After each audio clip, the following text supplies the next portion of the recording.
Welcome everyone to this event at the Center for European Studies at the University of Michigan. I'm Geneviève Zubrzitsky. I'm director of the Center for European Studies and the Weiser Center for Europe and Eurasia. And today I have the pleasure to host a lecture in the cycle's Conversations on Europe with Avi Astor.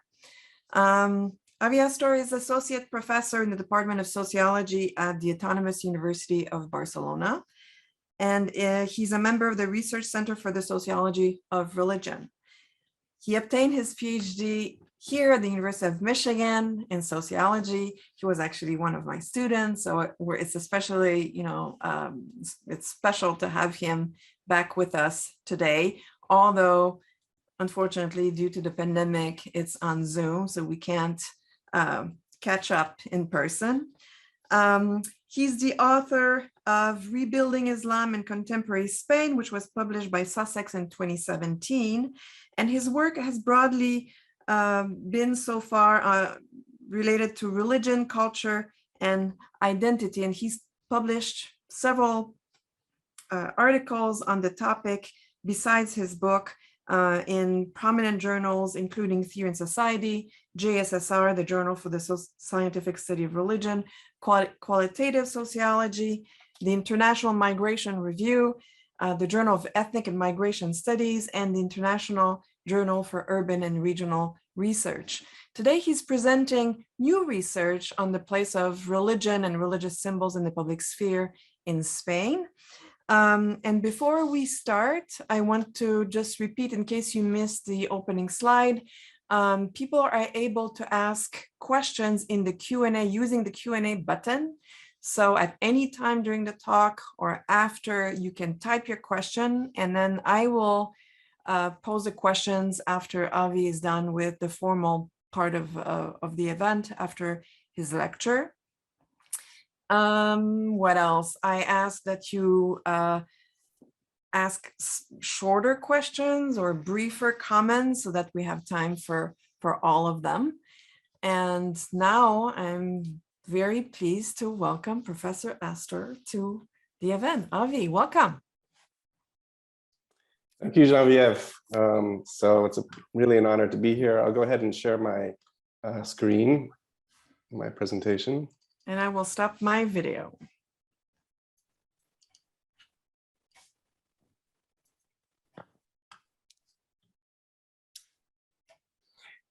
Okay, so it's really an honor to be here, and I'm looking forward to presenting this work in progress on nativity scenes that are displayed each year in front of Barcelona's City Hall. In recent years, as you can see here, they've been quite unconventional and elicited a significant amount of controversy. So what I'm going to be presenting today is an analysis of their origins and the dynamics surrounding their presence. So I'm a sociologist of religion and culture. And before I get into the empirics of the case, I wanted to talk a little bit about my general theoretical framing of the issue. So broadly speaking, my analysis is going to be Durkheimian. Most of you are familiar with Durkheim's classic distinction between the sacred and the profane, but toward the end of Elementary Forms, he also pointed to a certain ambiguity in the sacred. And he distinguished between the pure sacred, the holy sacred, the good sacred on the one hand, and the impure sacred, the unholy, the evil sacred on the other hand. Now, Gordon Lynch and some others have argued that these two ideas of the sacred have given rise to different theoretical traditions that focus on entirely different objects of analysis, and that we really have to choose. Are we going to focus on the pure sacred and durable cultural structures, or the impure sacred and more ephemeral moments of transgression or anti-structure? But I think it's useful to maintain these two concepts within an integrated framework, primarily because it alerts us to how the pure can transfigure into the impure or vice versa. Durkheim, this is what interested Durkheim most about this distinction, and he pointed to how this could happen without any changes in the sacred forms themselves, but rather in their external circumstances. So there are some symbols like, I don't know, say a swastika, which are abhorrent and evil pretty much anywhere and everywhere they are displayed outside, unless you're from a fringe far-right circle. But there are other sacred symbols like the nativity scene or a decalogue, which are not generally seen as problematic or threatening. It's only when they enter into conflict with place-specific codes, when that make them seem out of place. For instance, codes protecting the religious neutrality of the state. So history is replete with examples of symbols, traditions that transition from being pure to impure or vice versa. Now, when this happens, it triggers a process of sacral realignment. This isn't a medical procedure for people with back problems like me. It's a concept that refers to the realignment of public symbols, traditions, and so on with revised notions of the sacred.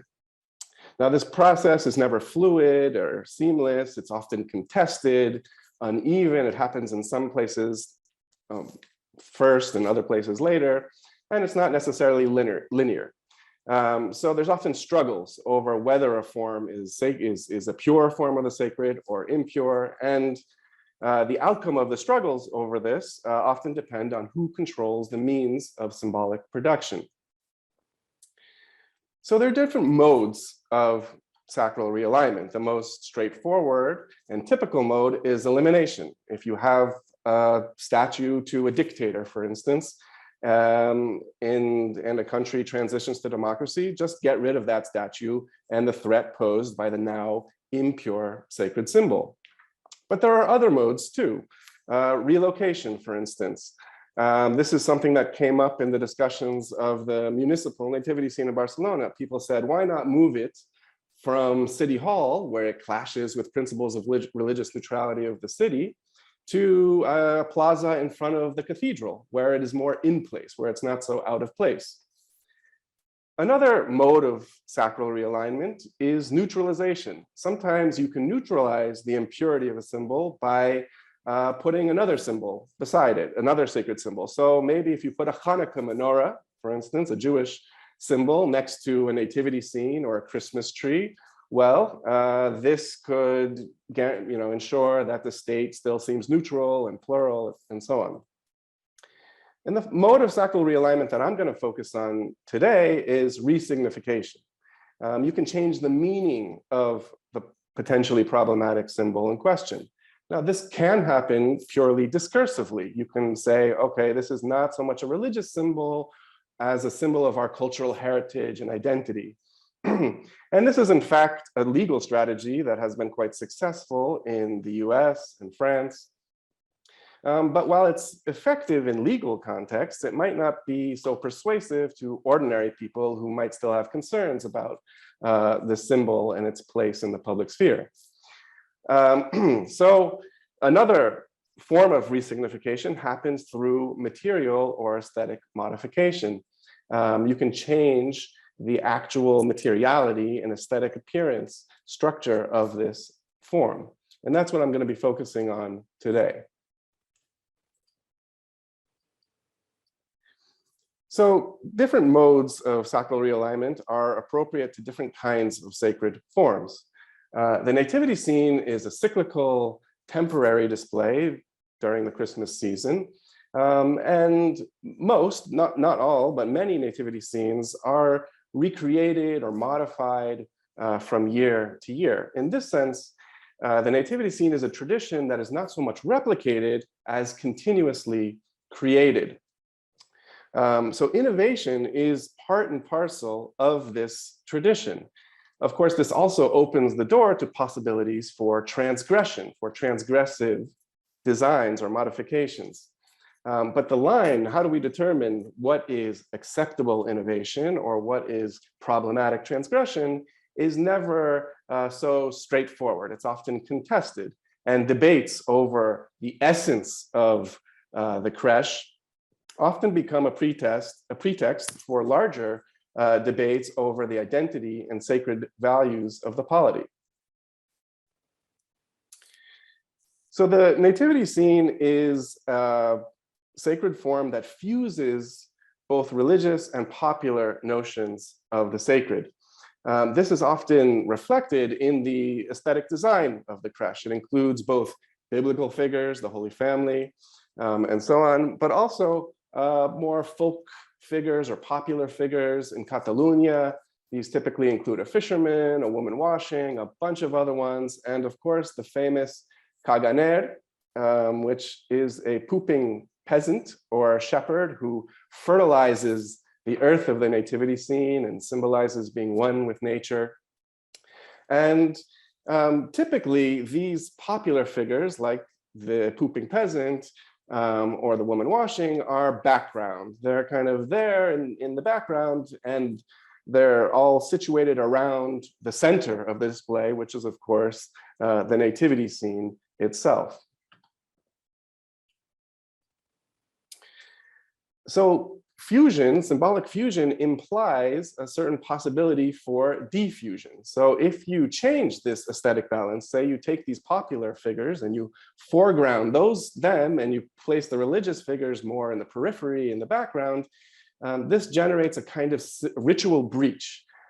People start asking, well, what's going on here? What's the significance of this? It invites people to reconsider the meaning or the iconic depth of this symbol, and also the intentions of the people who are behind it. Okay, so now that I've planted some of these conceptual seeds, I'm going to enter into the meat, the empirics of the case. So nativity scenes go back centuries in Catalonia and Barcelona, but the first creche that was displayed in front of City Hall was placed there in 1961 in St. James Plaza, which is this plaza where it has City Hall on one side and the Catalan regional government building on the other. The agency in charge of this creche was responsible for it was Parks and Gardens, and the creche, the little design of the Holy Family, was a sculpture made by a local art institute. So these early creches, you can see, are located next to a large giant Christmas tree. By the way, I use these terms creche, manger, nativity scene interchangeably. The real protagonist of this annual Christmas display in front of City Hall was really the Christmas tree. Now, this was happening in the context of Franco's dictatorship, and the creche really was an expression of the sacred values and identity of the city and nation. It wasn't particularly problematic. There was no pretense of being a religiously neutral or plural state. And so it was really a pure sacred form for all intents and purposes. Now, Franco passed away in 1975, and Spain transitioned to a democracy. The church was disestablished. A new set of values become sacralized: liberty, democracy, pluralism, and tolerance. The Socialist Party comes to power, and they rule continuously in Barcelona, really until 2011. But it's not like the nativity scene all of a sudden becomes a problematic symbol. After all, Spain is a very religiously homogeneous society. Most people are still devout Catholics, and there's no immediate reason to question the presence of this religious symbol in St. James Plaza. The first controversy or episode of sacral realignment, if you will, happens in 1984 when the city decides to remove this giant and beloved sacred symbol of the tree from the display. This happened as a result of pressure from environmentalists. A group of them threatened to chain themselves to the tree. because it wasn't in sync with emergent sensibilities to environmental sustainability. This was a tree that would be cut down and brought and displayed in this plaza. And so it's interesting that the first recasting of part of this display as out of place in Barcelona has to do not with religious neutrality or pluralism, but rather with a sensitivity toward the environment. And so by removing the tree, the scene is realigned with the more modern values of the city. So this ends up being an important moment in the development of the creche, because now the creche, there's more room for a larger and more creative creche. The creche is now the protagonist of the Christmas display. The large Christmas tree is replaced by 5 smaller fir trees, evergreens, which are eventually removed a decade later because they're also deemed not environmentally sustainable. So the creche now can include more figures, folk figures from Catalan tradition, animals, and other and more inventive landscapes. During the 90s, Barcelona starts to go through some important transformations. There's a lot of immigration to the city and to Spain in general. So between 1996 and 2019, the percentage of the population that's foreign rises exponentially. And with this immigration comes religious diversification. Now today, there are more places of worship that serve religious minorities in Barcelona than Catholic churches. Barcelona simultaneously becomes a much more secular city.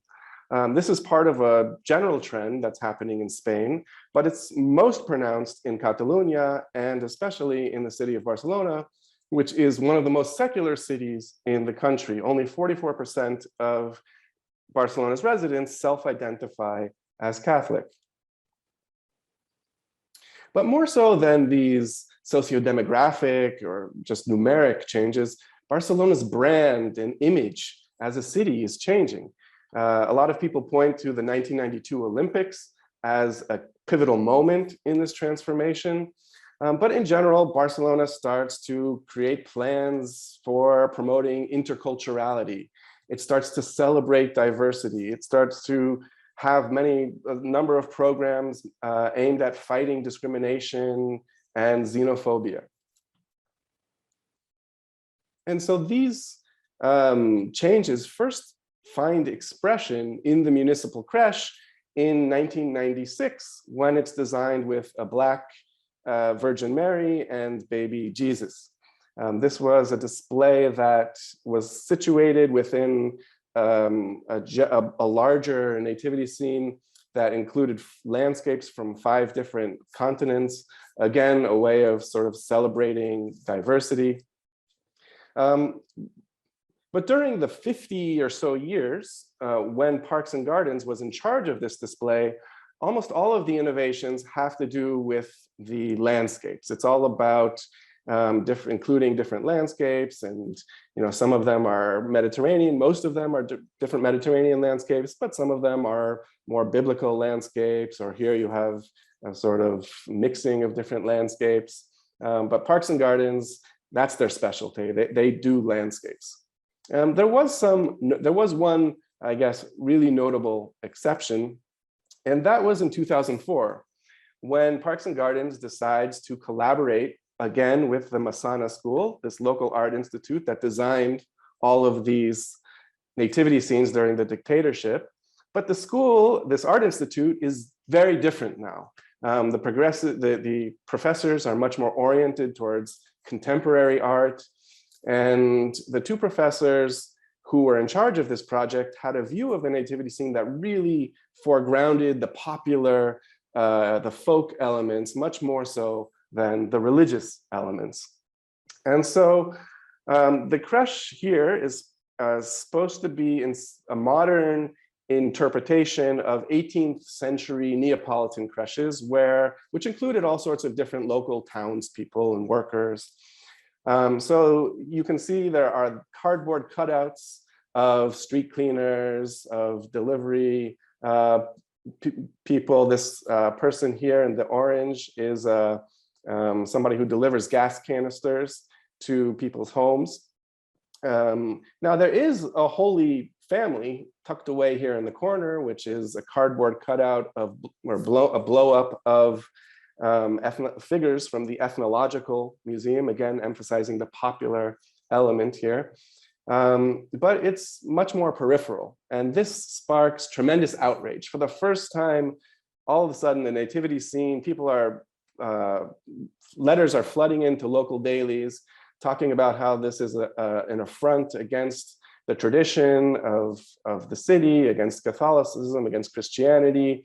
And it becomes colloquially called the butane delivery worker creche because of this, because it kind of encapsulated what people found so problematic about it, namely that it foregrounded the popular, the profane, the mundane, the ordinary aspects of life over the religious, and therefore emptied the nativity scene of its magic, of its spirituality, and of its connection to Christianity.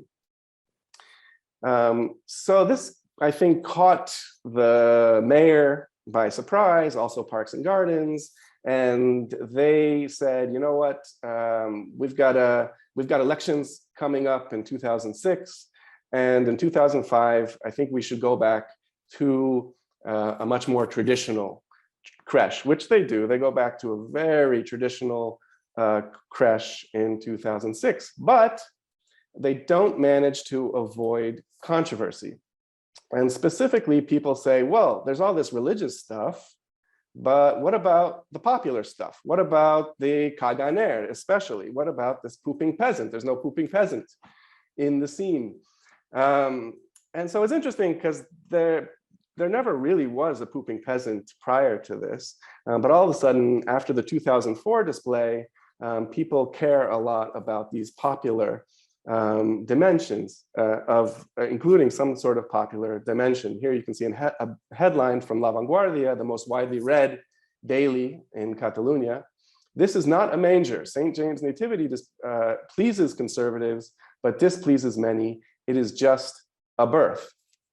So the popular dimensions seem to be gaining newfound importance. And the following year, they asked the Craft Maker Association to have a more traditional creche, but that also includes the pooping peasant, and seems like everybody's happy. But increasingly, Parks and Gardens is feeling uncomfortable with having to manage these displays every year, especially when there's an Institute of Culture, which is much more expert in cultural festivities and rituals and traditions. And they organize all the other major cultural events in Barcelona. So in 2010, responsibility for overseeing these creches shifts to the Institute of Culture. And the Institute of Culture is a much more, I guess, it's a much stronger bureaucratic agent for Sacral Realignment, because it is organizing all these other cultural festivities. It's much more in tune with cultural trends in the city. And for them, a very traditional creche is much more clearly out of sync with all this other stuff that is happening in the city with regard to festivals, which are becoming much more multicultural, artsy, progressive. And so when the Institute of Culture takes over, the emphasis on the greening of the space and the landscapes becomes much less pronounced.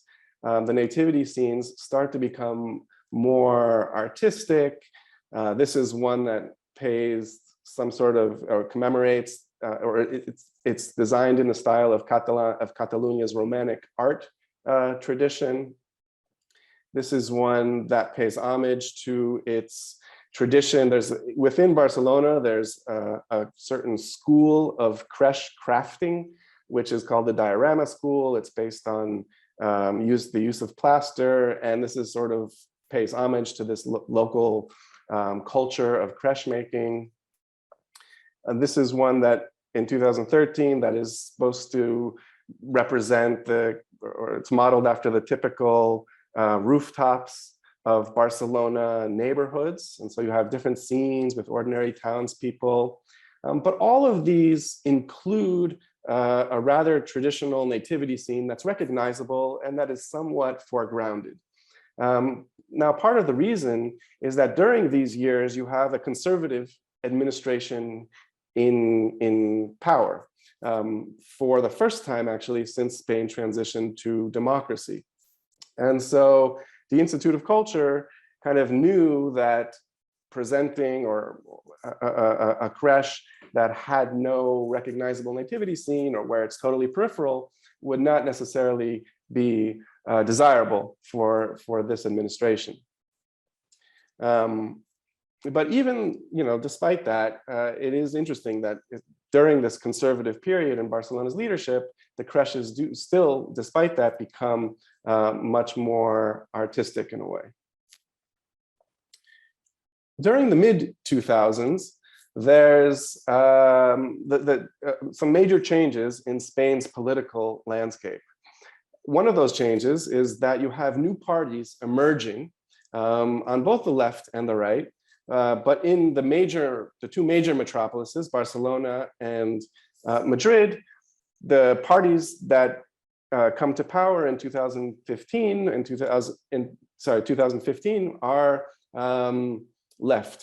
progressive parties on the left that have strong grassroots origins and really emphasize values of democratic participation and social inclusivity. For those of you who are wondering, this Barcelona en Comú party is not pro-independence. They formed a coalition with the socialists and were able to beat out a coalition that was a more pro-independence bloc in the city. But they are, I guess, pro the right for Catalans to decide their future, even though they hope that that decision results in Spanish unity with Spain. So these controversies in Barcelona are not happening in a vacuum. There's controversies that emerge in some other places. In Madrid, for instance, this new progressive party decided to remove a municipal creche from an emblematic space in the city, which generated a lot of protest, and people ended up filling that space with their own homemade nativity scenes. So in Madrid, they experimented with the option of elimination. In Barcelona, they have gone a different route, which is more towards resignification through aesthetic modification. Now, the thing was, when this party came to power in 2015, when Barcelona came to power in 2015, the creche had already been selected. The designer and the design had already been approved. So there wasn't a lot of room for maneuver. It was a design that was based on children's pop-out books. So each page of this pop-out book is a different aspect of the creche. And now in the original design, and the designer, he showed me sort of his blueprint, had one of the pages with a very classic birth scene in a cave. And he was approached by the Institute of Culture, who said, you know what, there's a new mayor in town, Ada Colau, and she might not be so keen on such a traditional part of your nativity design. Maybe you could do something to make it less religious, dilute that part of it. So he ended up deciding to replace that page with a modern couple and a sort of nondescript modern couple with a baby. And there was another page with a girl pointing to a shooting star, which you can see here. So this is this nondescript couple with a baby, which is the nativity.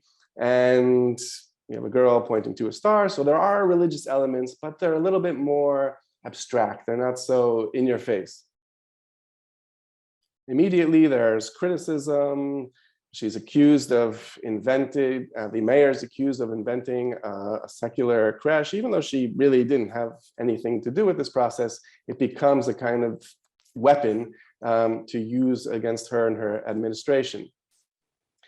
But it's in 2016 when the city really takes charge of this, the new administration sees this process through from start to finish.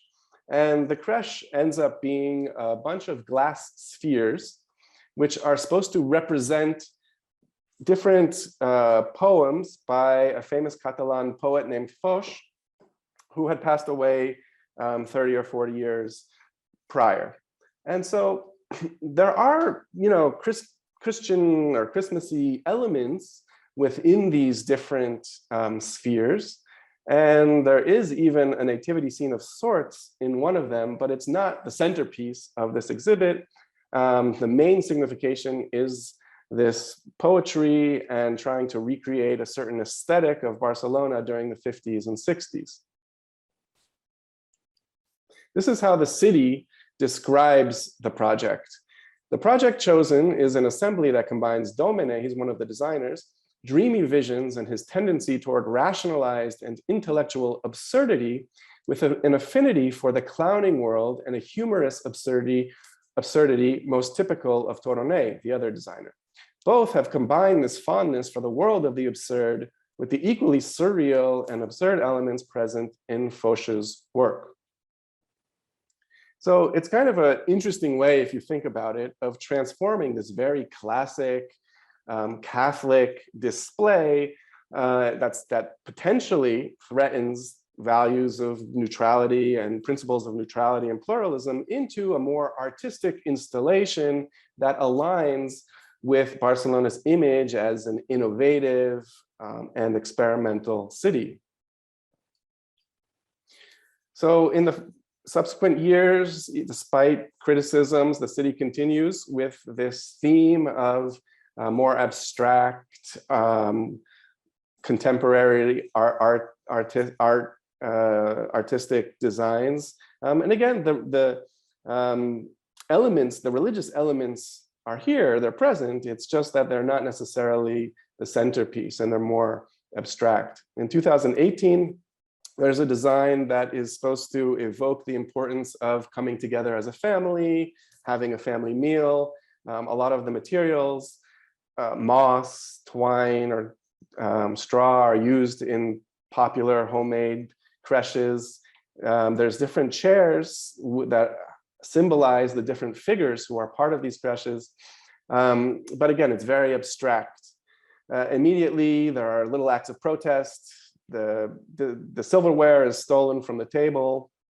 Representative of the popular party, the conservative opposition, places a very traditional creche on the Jesus chair. Another Catholic organization leaves a similar type nativity scene at the doorstep of City Hall in protest. Interestingly, that nativity scene that was used to protest makes its way into the nativity scene in 2019, which is again emphasizing the sort of popular lived aspect of this tradition. It's supposed to evoke how people go up to their attics and rummage through boxes and find little trinkets and other things that they assemble into the nativity display. So there's lots of little nativities and religious symbology within this display, but broadly speaking, it is, a work of contemporary art. There was even one box that was left empty in solidarity with people atheists and other people who don't share the tradition. And the city kind of plays up the transgressive elements of this transition. Here's a tweet. Nativities return to having an important role in Barcelona's Christmas and full of contrasts. Innovation and transgression unite in the creche of St. James Plaza by the artist Paula Bosch. If you prefer tradition, visit the Marez Museum or the Pedralbes Monastery.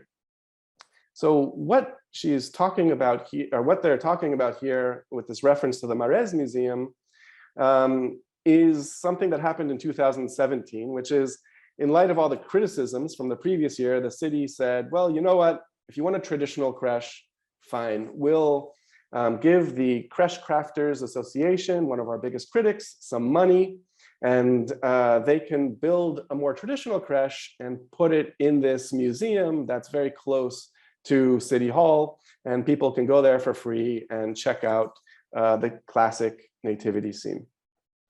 So it was a kind of an interesting strategy of transforming enemies into adversaries, accommodating and recognizing a certain agonism that is endemic to Barcelona. We're not going to please everyone, so we can have different simultaneous nativity scenes. But this, of course, doesn't preclude all of the criticisms, which every year there's a big controversy over these nativity scenes. Some of the typical criticisms were that they were aggressively secularist, an attack on the Christian heritage of the city, that children couldn't really understand them, they couldn't experience them as these magical things like their parents and grandparents did when they were younger, that they were neither here nor there, just be better to get rid of it altogether. The following year, is the year of the COVID pandemics and lockdowns, and they decide not to have a traditional creche in front of City Hall that year. Instead, they have a kind of solidarity display, which this kind of forced mode of elimination continues to elicit these little acts of protest. Some people staged a living nativity scene in the plaza. And at this point, the mayor says, you know what, I'm kind of sick of this. Every year, there's controversy. Every year, it's a distraction. Why don't we just get rid of this tradition altogether?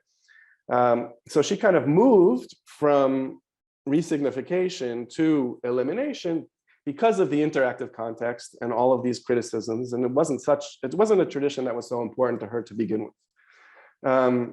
But the Institute of Culture steps in and says, Mayor, we think this is a big mistake. This is a tradition that has almost 60 years here in the city, and it's something that people are really attached to. We're really attached to it, and just getting rid of it altogether, we think is a really big mistake. It's the wrong way to go. And they convince her. They say, look, we'll find somebody who will design a creche that is safe for public health reasons and that aligns with your vision. And so so they go to the designer for the 2017 creche and they say, please, here's the situation. The mayor doesn't want one. We want it. Have that in mind when you go about designing it. And so this is how he described his creative process. I thought this year about how to diminish the creche's religious symbolism so that the city government's politicians would feel comfortable while also maintaining its identity as a creche. In this case, the challenge was to design a creche that wasn't necessarily more secular, but more terrestrial. So I made the animals in the manger the main protagonists this time. More so than Jesus, Mary, Joseph, and the kings, I made the livestock the protagonists. So this is what it ended up looking like this past Christmas. You have these giant ox and mule, which are placed on City Hall and the Catalan regional government building, and you have all sorts of other animals that are scattered through the plaza. The more religious elements, the Holy Family, the angel, etc., are on side streets, and they're there, but you kind of have to look real hard to find them. So this kind of shows how this process works. You have a sacred form that traditionally fuses the popular and the religious, foregrounding the religious. The aesthetic modification that takes place changes this aesthetic balance. Now the popular is foregrounded over the religious, and this facilitates a kind of cognitive decoupling of these dimensions. And this symbol, which was seen as potentially threatening or problematic, for principles of neutrality and the progressive identity of the city now aligns quite well with Barcelona's brand. So just by way of conclusion, I hope to have shown that sacral realignment can be an interesting and useful mechanism for thinking about that drives cultural change. And there's lots of actors involved in this process. Many of them are responding to, like the artist who I just mentioned, to very specific challenges. And they don't necessarily come in with very strong, predetermined ideas about church-state relations or the place of religious symbols in the public sphere. These often work themselves out over the course of interaction. Indeed, I would argue that it's the ideological flexibility of the city government in Barcelona that makes creativity and these kind of aesthetic interventions possible. If you have a city that is just hell-bent on eliminating religion from the public sphere or defending it at all costs, then you're either going to have elimination or preservation, and there's not really much room for anything else. I think there's also an interesting story here about bureaucratic agency. I mentioned how the Institute of Culture was a much stronger agent of sacral realignment than Parks and Gardens because of its general vision, because of its implication in other cultural events and festivities in the city, whereas Parks and Gardens was really just focused more on landscaping stuff, and it wasn't a very strong transmission belt for the incorporation of Barcelona's new sort of cultural orientation into this tradition. And finally, I think it might be useful to think about how we could apply this to other examples of other symbols, monuments, or holidays. Think about Columbus Day and how Columbus was once this revered figure who embodied the American spirit of discovery, but now he's been recast as a problematic figure due to activism by indigenous rights movements leading to the removal of monuments or the elimination of Columbus Day in some places, and all of the symbolic struggles around that.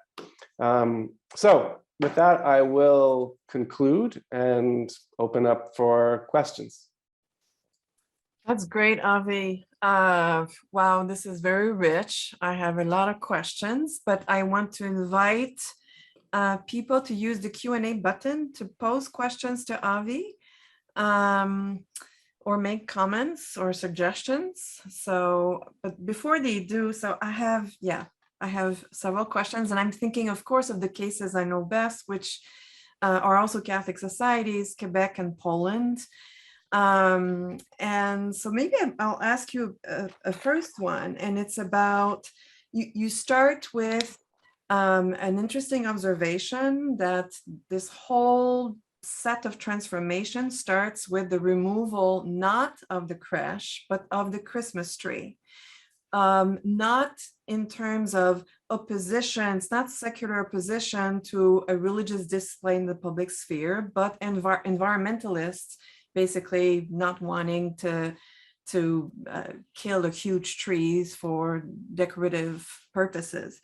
And that made me think of, in my own work, the removal of the lamb from the tableau vivant, the Saint John the Baptist parades in Quebec. And that sets off a whole set of aesthetic transformations and chains of signification. So I was wondering if you could tell us a little bit more about what you think are the chains of signification that or the movement toward transformation that occur with that. Because in your case, it doesn't seem like, I haven't heard you speak about the Catholic Church really reacting. You talk about Catholic groups, there's protests, but we don't really know who those people are and what they object to. So one question would be then, my first one would be to think about, what it means that the opposition comes not from religious groups, but from an environmentalist group, and how that actually shapes how those creches transform over time. And the other is about the absence of a key actor, what we would suspect should be a key actor in the protests.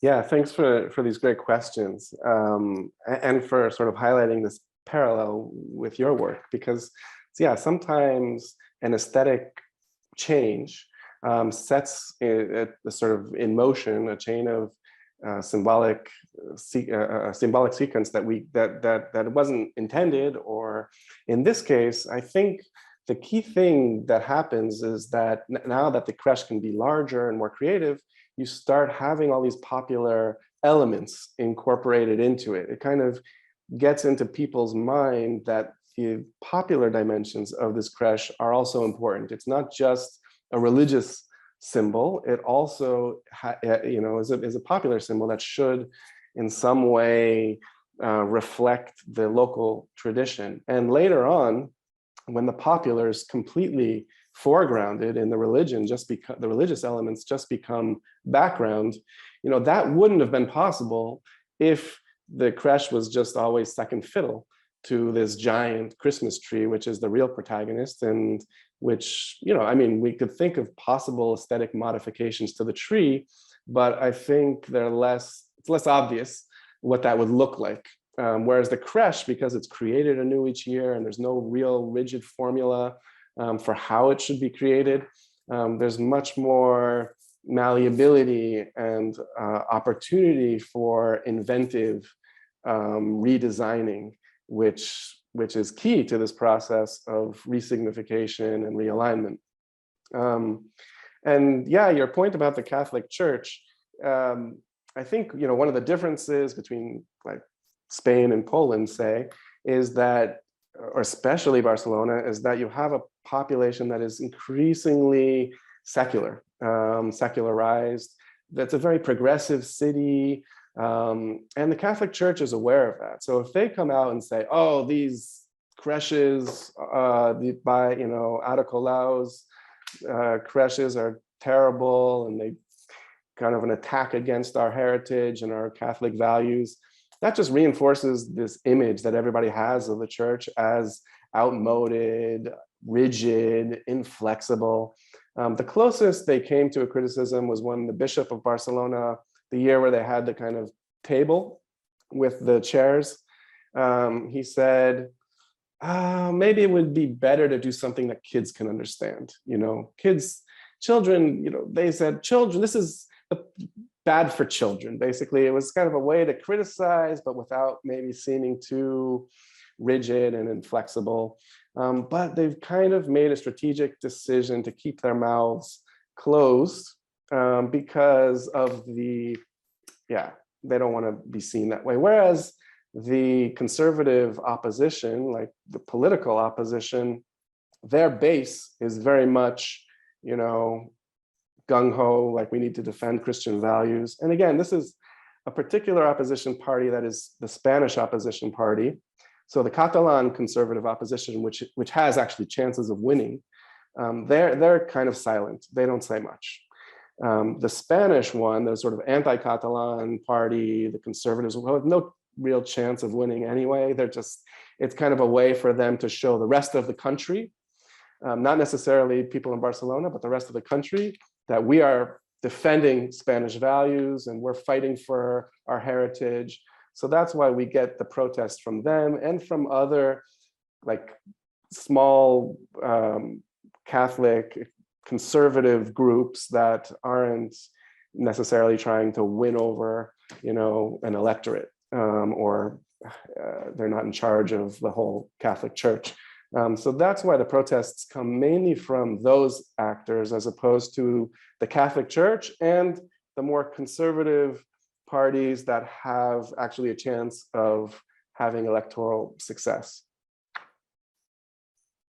I think, your answer is excellent and important, because it points out that actually it's not a straightforward, religious versus secular opposition, right? Because the crash or nativity scene has already been secularized in a way to become a folk symbol.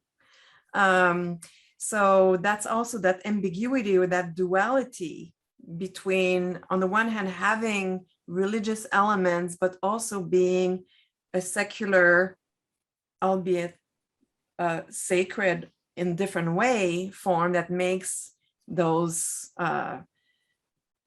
debates really important. Because when I'm thinking 2005 is the first, like, I think the first debate when it starts, and 2020 is like when at one point the mayor says, well, maybe we should stop. So it's still, the debates must not be so strong, or the desire to keep it really, really strong for it to basically continue. So I mean, I think there's something to be teased out about what's going on about the meaning of the practice, basically, for Barcelonians. Are they attached to the fact that it is a secular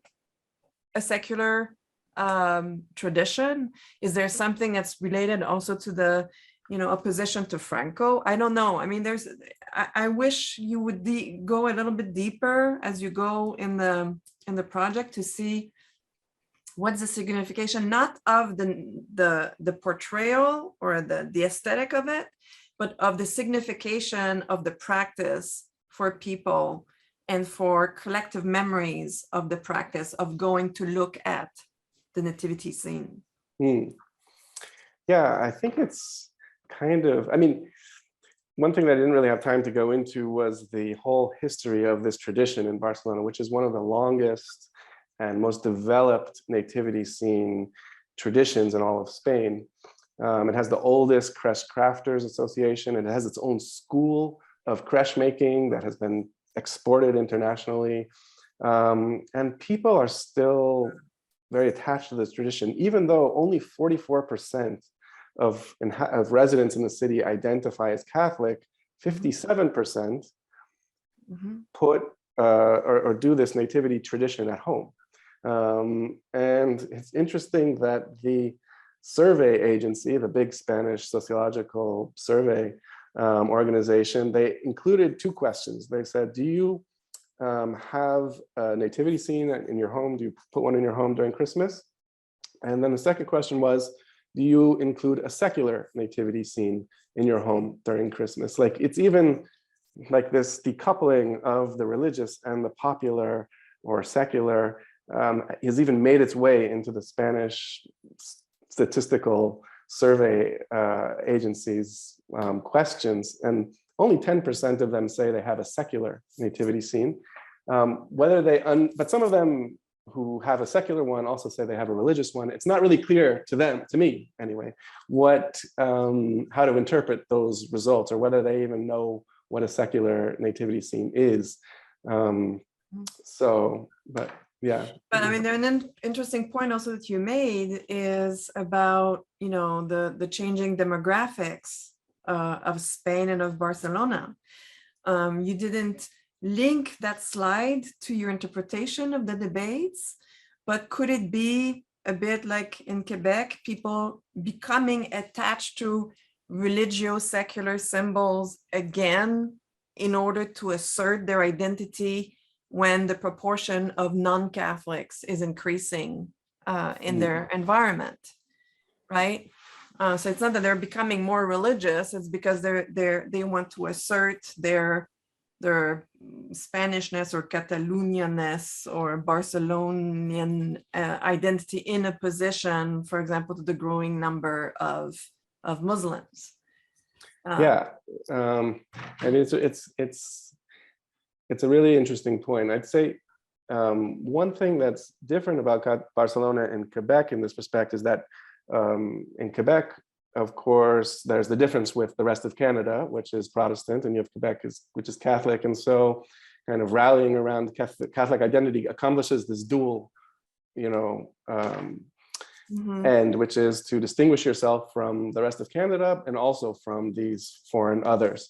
Whereas in Barcelona, if you don't have that, because it's Catholic historically, and Spain is also Catholic, and embracing Catholicism is also a way of embracing Spanishness, which is one of the things that has turned people off in Catalonia from, well, that's one of the reasons why it is more secular than other parts of Spain. But you know, that doesn't necessarily mean that this mechanism of embracing or re-establishing ties with Catholic tradition as a way of distancing from kind of these religious minorities and immigrants and et cetera. That's not to say that that doesn't happen. It very well might happen. Especially since it's doing it though in a very secular way. Yeah. In this kind of artistic fashion. It's not going back to Catholicism. I mean, it's really going to a reinterpretation of tradition that's very secular in the slides you're showing, and great creativity. We have two questions by sociologists and specialists of religion, so Laurie Beeman and Damon Merrill. So I'll start with Laurie's question. Fantastic, Avi. I really like the direction you're taking this. It's demonstrating a more inclusive direction of this religion to culture issue. I'm wondering if you could reflect on the role of art in this. In some of the cases I've looked at, designating symbols as art triggers an exemption of sorts. That's the case in Quebec. But it seems to me that your research is showing a different possibility that doesn't preserve religious privilege, but open space for diversity and new narrative for the quote unquote us. So thank you for this great question. You all should read Laurie's book, by the way, that recently came out with in Routledge. There's a very interesting chapter on debates in France over the nativity scene, and yes, I think in France, sort of categorizing these nativity scenes as festive or artistic is a way of justifying it and making sure that they're not forced to remove it from public space. In Barcelona, you're right, it's kind of, it's more a way of changing this. These are people who are more secular, not necessarily defenders of Catholic tradition. It's art is used as a way of transforming this religious tradition into a more popular folk tradition that anybody who lives in Catalonia can get behind, because they're all Catalans and they're all, you know, share this more popular tradition. So I didn't talk so much about it, but there was like this creche that was put up this past year involved also the participation of local commercial enterprises and groups. There was like a group of Filipino kids who developed and Pakistani kids who worked on a creche together. I don't know. And yeah, I think you're absolutely right that art is in a way used to open up this tradition in a more inclusive way of minorities.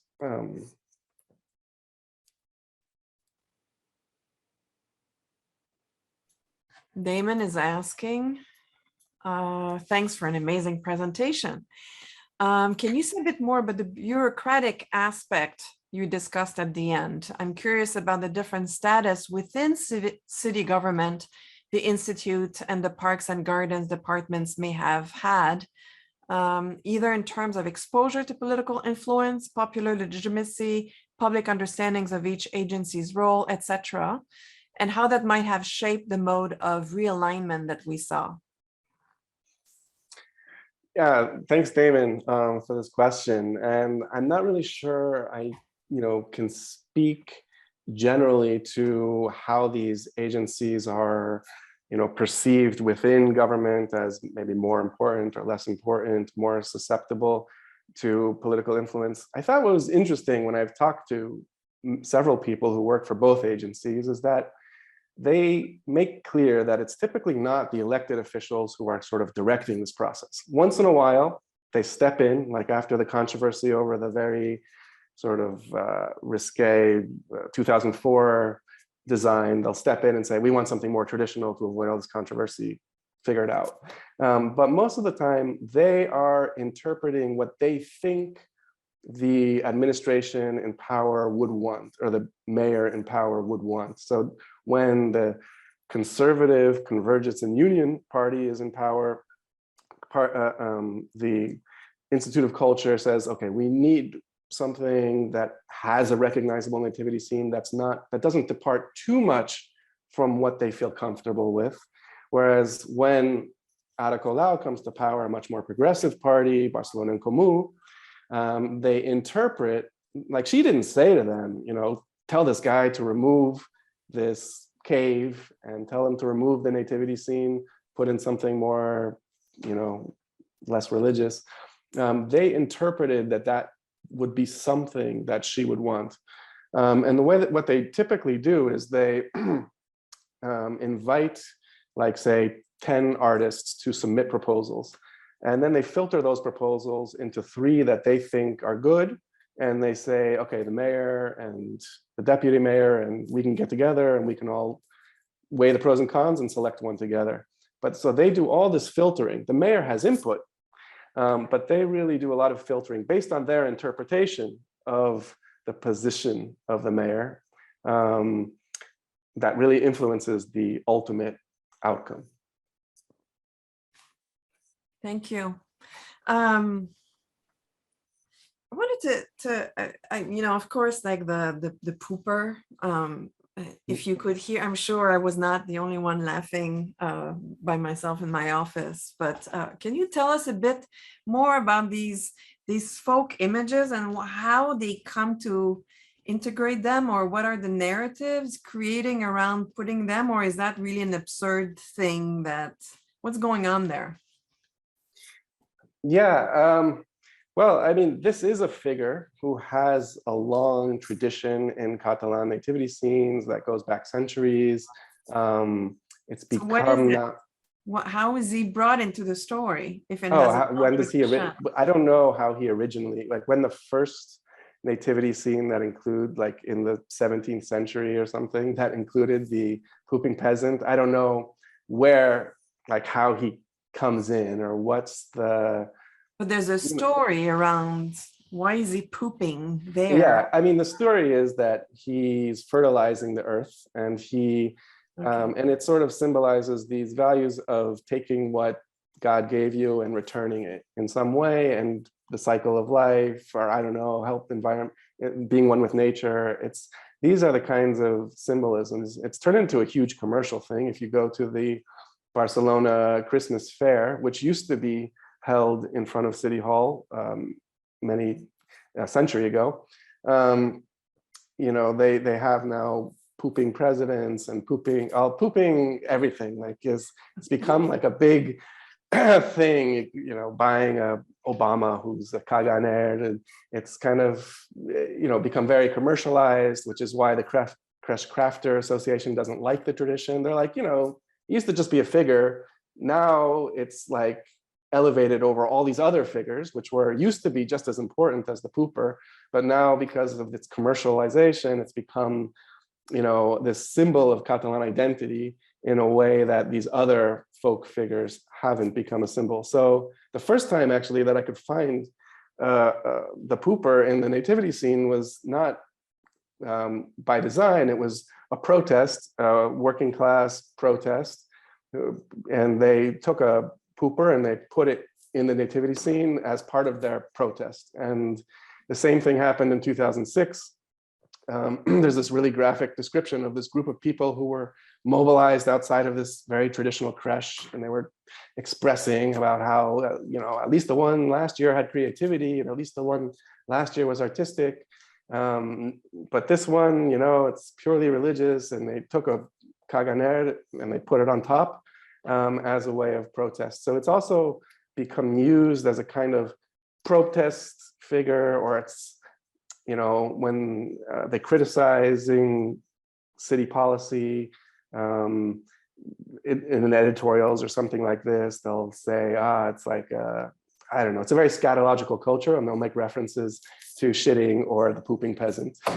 So, when you think of your previous work on protests over the presence of mosques, for example, in different parts of Spain, and then this shift to debates, not protests per se, but debates over the presence of nativity scenes in Barcelona.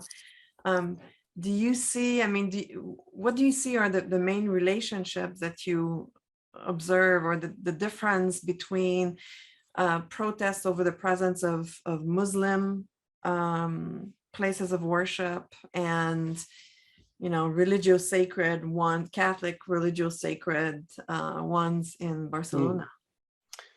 Yeah, that's a good question. I guess the initial thing that comes to mind is that the protests against the mosque were typically working class communities, which also tend to be the more religious communities in the region. That was, a discomfort with the changes in their neighborhoods and insecurity and all these things that they associated with the growing presence of Muslims. And also these were Spanish-speaking migrants that were insecure about their position in Catalonia, and they felt that they were losing the one place where they sort of felt comfortable as a result of this foreign migration. With the nativity scenes, it seems like the sort of movement toward a more cultural, artistic, or popular and artistic nativity scene is really driven by a much more elite Catalan segment of the population that valorizes local popular culture and is all about inclusivity, and it's all about multiculturalism, and wants to make this symbol compatible with these more elite values of the city. In fact, when there was a lot of protest against mosques in the 2000s and 2010s, the city did also, at the elite level, passed certain laws and declarations promoting diversity and promoting multiculturalism and trying to show we're not a exclusionary city. So I think we really see this kind of difference between the sort of elite cultural institutions and their take on diversity, and the sort of more working class people who live in neighborhoods that are becoming more diverse and feeling very uncomfortable with that. Mm-hmm. Well, thank you. This is a fabulous project, and I look forward to reading about this. Do you have a piece forthcoming on that, or not? No, this piece is still sort of work in progress, but the draft's coming along, so hopefully I'll have a draft of it, soonish. Yeah. Well, thank you so much for sharing your work with us. Really, it's really interesting, and we look forward to reading more about it. And thank you for taking the time to being here. I know it's evening where you are. It's about 1:10 here. And I'd like to advertise our next events. We will have, I think it's in 10 days, WISA Center for European and Eurasian Studies, a lecture on the refugee crises in contemporary Europe from the English Channel to the Polish-Belarusian border. John A. Young, who's Senior Staff Development Officer of the United Nations, High Commissioner for Refugees. And this is part of a collaboration with the University of Michigan Musical Society. They're presenting on February 19th and 20th, Fiddler on the Roof. And we organized also an exhibit, Polish posters of Fiddler on the Roof, and this roundtable on refugee crises in contemporary Europe. And also a WCED lecture, Fair Enough, Fairness, Reasoning and Demand for Redistribution by Charlotte Cavalier, who's Assistant Professor of Public Policy here at U of M. I'd like to thank everyone for being here today, and Avi Astor for presenting his work, and we look forward to seeing you soon, everyone. Thank you. Thank you, everybody, for being here and your wonderful questions, and Geneviève for organizing this, and also your great questions and insights. I really appreciate it. Thank you. Thanks. See you soon, I hope. Okay, yeah.